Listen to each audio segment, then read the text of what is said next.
may mga dumarayong biyahero sa inyong bayan, siguradong maghahanap sila ng mga pwedeng bilhing pampasalubong. Pagkain man, gamit o souvenir items. At ang the best na pampasalubong sa inyong mahal sa buhay, mga produktong ani mula sa kalikasan o gawa gamit ang natural na paraan. Sa isla ng Negros, maraming mga industriya ang tumutugon sa mga pangangailangan ito at nakadaragdag ito lalo sa kanilang kabuhayan, tulad ng mga nagdadaing at gumagawa ng tuyo sa palibot ng isla. Nandito po tayo ngayon sa Ugahan sa Cadiz. Talagang mamura-mura dito sa aming produkto. At hindi ka na makuan kasi masarap dito.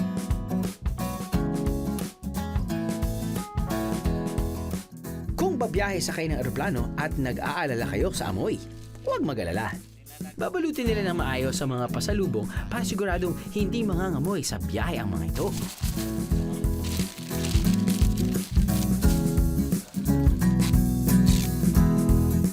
Pwede na to ilabas kahit saang bansa. Sa bayan ng Mabinay, iba't ibang produkto rin ang mabibili habang namamasyal, tulad ng pomelo. Pack na pack ang pomelo Pick and Pay tuwing buwan ng Oktubre. Pack number 1, siguradong matamis ang mapipitas niyong pomelo. Pack number 2, masayang budget dahil mas mura kapag sa Pomelo Farm kayo mismo bibili. Pero ang isa sa mga tumatak sa aming biyahe rito ay ang mga produktong ginagawa mula sa lumbang seeds. Akalain nyo napakahabang proseso pala ang pinagdaraanan ng mga bilog-bilog na beads na to mula puno hanggang finished product. Magandang umaga po. Magandang umaga naman. Ay. Itong product namin. Okay ito Ito ba yung tinatawag yung lumbang? Lumbang seeds po. Lumbang seeds. Nice. Saan po ba nanggagaling ang lumbang seeds? Dito mayroon namang mga puno dito pero minsan may naghati dito sa amin. Kayo lang mismo yung gumagawa ng, kinukuha niyo po yung raw, tapos hino-wholesale niyo na lang po. Oo. Kapag nakuha na nila ang lumbang seeds na nahulog mula sa puno, iniipon nila ito at saka dinadala sa kanilang pagawaan. Saka ito isa-isang binubutasan para sa pagsusuotan ng tansi o tali kapag ginawang accessory. Inaabot ang 2 linggo para lang mabutasan ng isang sakong seeds. Ibang level, biheros.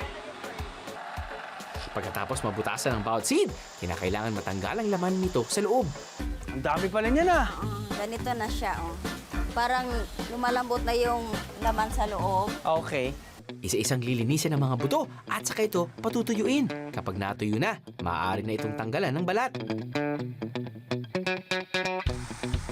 Kapag natanggal na ang balat, saka isasalin ang mga buto sa isang lalagyan na may liha ang ilalim para mas kuminis ang mga ito. So mas na siya, naliha. Mas smooth na yung texture niya na. Okay. Hindi pa tapos. Ilang beses pang isasalang sa sandpapering ang lumbang seeds para makuha ang pinakamaganda nitong kulay at kintab. Todo effort pero sulit para makamit ang ganitong kagandang resulta. Karamihan ng mga ginagawa nila ay dinadala sa Cebu at mula sa Cebu ay ine-export na rin ito sa ibang bansa para gawing bracelets at iba pang palamuti. Hindi man kayo makabili rito, alam na natin na gawang Mabinay ang nagagandang beads na to. Magkano niyo po binibenta ito? Parang mura lang dito sa amin.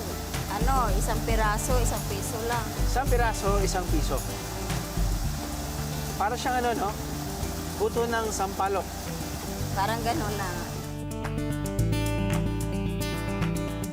Bukod sa mga produktong nakukuha mismo sa mga industriya ng pagtatanim at pag-aalaga ng mga hayop, dagdag din siyempre ang kita sa turismo. Ang lahat ng mga produkto at kabuhayang bigay nito, maganda at napakikinabangan ng marami. But always bear in mind, biheros, only get what you can consume para hindi masayang kanilang mga produkto at hindi sila mamuwersang mag-overproduce o overharvest. Kung ang mga natural na produkto ng iba't ibang bayan ng Negros ay nai-enjoy ng marami, meron din syempre mga kawang kamay. May mga destinasyon din na nagpapatupad ng sustainable tourism, tulad ng art gallery na to na gawa sa kawayan at iba pang recycled materials. Usually, style ng inyong artwork, sir? Hindi naman kasi ako nag-iisip ng style ng artwork. Okay. Okay. I play with the images, concept, or message. Dito ho kayo lumaki po ba? Dito kayo Yeah, dito. pinanganak sa Sagay? Pero ito ang parents ko eh.